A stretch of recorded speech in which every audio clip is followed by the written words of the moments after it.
आज आहे ना, मी नेहमीपेक्षा लवकरच जरा उठले आणि लवकर उठल्याचा फायदा देखील इथे मला होतो. कारण आज माझं काम आहे ना, माझं आवरून पण खूप निवांत चाललं होतं आणि मुलांच्या डब्यामध्ये मला आहे ना, छान अशी सुकी मटकी द्यायची होती. तर त्याचीच तयारी मी इथे करायला घेतली आणि मटकीची भाजी आहे ना, मुलांना जास्त मसाले वगैरे घालून आवडत नाही. सिंपल असा कांदा, हिरवी मिरची आणि टोमॅटो बस त्याच्यामध्ये काहीही नाही आणि मटकी धुताना आहे ना, थोडेसे हात फिरवून अशी धुवायची म्हणजे त्यातला जो खडा असतो ना, तो खालीच पाण्यामध्ये राहतो आणि मटकी निवडायला आपला वेळ जात नाही आणि अशा पद्धतीनेच मी दरवेळेस मटकी करते, तर मुलांना ती फार आवडते. एकदा तुम्ही देखील अशीच करून पहा. खूप छान मटकी होते. 1 ग्लास पाणी घातलं त्यामध्ये आणि छान आता कमी गॅसवरती ही मटकी मी इथे शिजवून घेणार आहे आणि मटकीची भाजी आहे ना, अशीच सिंपल पद्धतीने मुलांना आवडते, तर मग मी त्याच पद्धतीने करते. जास्त काही तिच्यात मसाले वगैरे मी टाकत नाही आणि त्यानंतर आहे ना, मुलांच्या डब्यामध्ये आहे ना, नेहमी मी चपाती, भाजी असंच काहीतरी देत असते. कारण काय आहे ना, मुलं चपाती, भाजी खाल्ले ना, की मग आबाद राहतात आणि छान त्यांचं पोटभर जेवण होतं आणि शाळेत एकमेकांचे मित्र असतात आणि मित्रांसोबत त्यांना टिफिन खायला ते पूर्णपणे ते खाऊन येतात. तशा घरी ते इतक्या चांगल्या भाज्या करून पण खात नाही. पण मग शाळेत गेल्याच्या नंतर त्यांच्या टिफिनमध्ये अशा काही मोड आलेल्या कडधान्य वगैरे आपण दिलं ना, तर ते आवडीने खातात आणि संपून देखील येतात आणि फटक्यात मुलांचं आवरून वगैरे दिलं आणि दुपारच्या आतमधलं जे काही काम होतं ना, तर ते मला आज इथे आवरून घ्यायचं होतं. कारण मुलांचे आहे ना सध्या पेपर चालू आहे, तर त्यांचा हाल्फ डे देखील आहे. शाळेचा पेपर संपला की ते पटकन घरी येतात.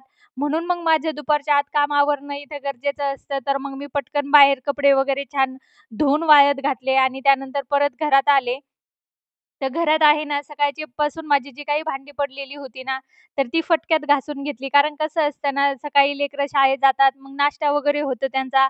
नंतर आपला नाश्ता होतो, स्वयंपाक वगैरे होतं, तर मग भांडीही आपल्याला पडून जातात. आणि एकदाच अशी भांडी सगळी घासून घेतली ना, तर मग दिवसभरासाठी काही भांड्याचा ताण राहत नाही. कसं आहे ना, मग आल्याच्या नंतर तर मुलांचं खाणं-पिणं होतं.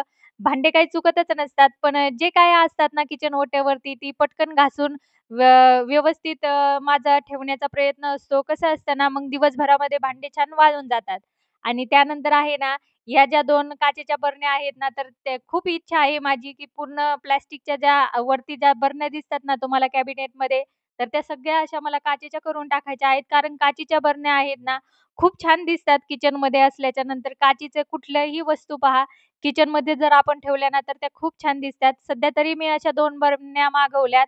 आणि आता तेच काम या अगोदर मी त्या छान स्वच्छ धुवून वगैरे ठेवलेल्या होत्या. छान कोरड्या झाल्या. म्हटलं चला आता उशीर न करता आता काम-बीम सगळं आवरलंय माझं घरातलं. तर हे काही असं छोटे-मोठे कामं असतात ना, तर ते करायला खूपच जास्त आवडतं. आणि हे जो याच्यामध्ये जे आपण डाळी वगैरे भरत होते ना मी, तर मला खूप छान वाटत होतं. कारण कसं असतं ना, आपण खूप दिवसापासून विचार केलेला असतो, की आपल्याही घरात छान-छान किचनमध्ये काचेच्या बरण्या वगैरे असाव्यात.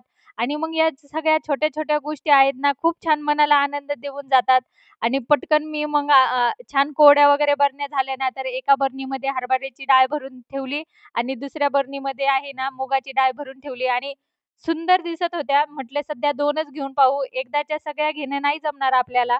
म्हणून 2 घेऊन पाहिल्या. कसं असतं ना, ह्या 2 मग आपल्याला प्लास्टिकच्या बरण्या हाताळायची सवय असती, पण काचेच्या बरण्या हाताळायची सवय आपल्याला अजिबात नसती. तर यांना थोडं-थोडं हाताळलं म्हणजे आपल्याला एक सवय पडून जाईल. काचेच्या बरण्याचा पण वापर आपल्याच्यानी छान होईल. कसं असतं ना, त्या नाजूक असतात, पडल्या नाही पाहिजे, व्यवस्थित वापरण्यात गेल्या पाहिजे. पण खूप छान क्वालिटी पण होती त्यांची म्हणून इतकं काही मला वाटलं नाही आणि हे पहा ज्यावेळेस मी त्यांना असं कॅबिनेटमध्ये ठेवल्याच्या नंतर इतक्या सुंदर दिसत होत्या त्या, की मी तुम्हाला काय सांगू. आपली जी इच्छा असते ना, अशी छोटी-मोठी इच्छा ज्यावेळेस पूर्ण होती ना, कारण आपण त्याविषयी आहे ना, खूप अगोदरचा विचार करून ठेवलेला असतो आणि ज्यावेळेस ते खरं होतं ना, तर मग त्याचा आनंद काहीतरी आपल्याला वेगळाच होऊन जातो आणि अशा छोट्या-मोठ्या गोष्टीमध्ये आपण घरामध्ये आनंद घेतला पाहिजे आणि या आनंदातच आपला दिवस कधी जातो, आपली घरातील कामं कशी होतात, काय कसं होतं, कधीच काहीच कळत नाही आणि मग आहे ना, छान अशी बरणी वगैरे मी इथे भरून ठेवली आणि मनी प्लांट तर पहा, इतका छान हिरवागार झालाय सध्या. की तुम्हाला मी काय सांगू आणि इतकी छान ग्रोथ होती त्याची. फक्त छोट्या-छोट्या कांड्या होत्या त्याच्या लावलेल्या पाण्यामध्ये, पण आता खूपच छान झालाय. आणि मग बाहेर आले, दुपारी माझं सगळं काम आवरलेलं होतं, तर म्हटलं आता छान असे मनी प्लांटचे जे पानं असतात ना, बाहेर असल्यामुळे रस्त्याच्या कडेला घर आहे ना, तर त्या पानावरती जराशी धूळ होऊन जाते आणि मग ती धूळ दिसायला तितकी छान दिसत नाही. म्हणून म्हटलं आहे ते झाडं आहेत ना, आज स्वच्छ थोडेसे त्यांची पानं वगैरे आहेत ना, तर आपण छान धुवून काढावं आणि मग त्याच्यावरची जी काही धूळ आहे ना, तर ती निघून जाईल आणि पुढच्या 4-8 दिवसासाठी तरी मग ते झाडं एकदम टवटवीत राहतात आणि आपल्याला पण पाहिल्यावर छान वाटतं त्या झाडांकडे. तर मग असंच दिवसभरामध्ये माझं छोटं-मोठं हे सगळं काम चालू राहतं. आणि अशी छान स्वच्छ झाडं आपण व्यवस्थित धुतली, त्यांची पानं वगैरे व्यवस्थित धुतली ना, तर ते आधी अजूनच खुलून दिसतात आणि आपल्यालाही त्या झाडांकडे पाहून आहे ना, तुम्हाला सांगते खरंच खूप छान वाटतं. आणि कसं असतं ना, आपण ही छोटी-मोठी कामं घरात करत राहतो. या कामांमध्ये आपल्याला आनंद मिळत असतो. ज्या कामांमध्ये आपल्याला आनंद मिळत असतो ना, तर ती कामं आवडीने आपण केली ना, तर तुम्हाला खरंच सांगते इतकं छान वाटून जातं. आपल्याला घरामध्ये देखील आपल्याला एकदम छान आपला दिवस आनंदात जात असतो. तर माझा तर नेहमी प्रयत्न असतो, की काही ना काही आपण करत राहावं. बसून राहण्यापेक्षा आपण काही ना काही केलं पाहिजे. आपल्याही शरीराची छान हालचाल होत असते आणि आपणही छान ॲक्टिव्ह असतो. तर त्यानंतर आहे ना, सायंकाळच्या वेळेला मला ज्वारीचं दळण द्यायचं होतं, तर तेच मी काढून घेते. आता छान असं गुणीमधून मी दळण काढत आहे आणि दळण वगैरे काढून झालं, की मी त्याला निवडून वगैरे छान गिरणीमध्ये दळण्यासाठी देणार. तर असा गेला आजचा दिवस. आवडल्यास लाईक करा, शेअर करा आणि चॅनलला सबस्क्राईबर करा. धन्यवाद.